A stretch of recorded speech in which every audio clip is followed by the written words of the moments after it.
think it's important to note that some people are born stateless and others become stateless in the course of their life. And states have the right to determine, who are nationals of that country. But based on international law, that right to determine who is a national is not a kind of an absolute and unlimited right.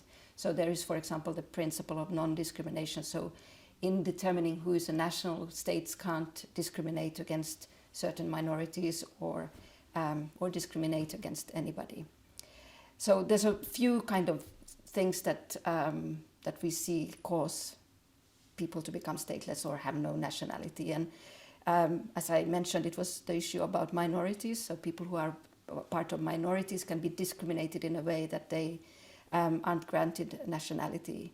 Sometimes it's just kind of really gaps in nationality laws that causes people to become stateless. As a lot of people also become stateless when, borders are redrawn or there's a new kind of country that have been created.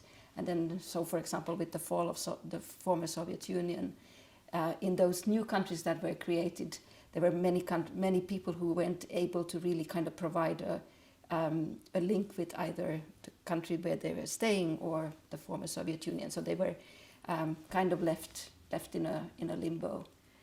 It can also be others, and often, statelessness is intergenerational. So if your parents are stateless, they might not be, have the documentation required to register the birth of a child. Not having been registered at birth doesn't mean that you become stateless. But what is so important with birth registration is that it proves two things. It proves who are your parents, or it proves that you have a link to a certain country. And those are important elements when you want to establish your nationality. And therefore, that's how it kind of repeats itself often, yeah. One kind of key cause of statelessness is the issue of gender equality in nationality laws. So that means that mothers can't confer nationality in the same way that fathers can, for example. So if you're a mother and you have a child that is born, you don't know who the father is for various reasons, or the father is stateless. In these countries, the child will become stateless.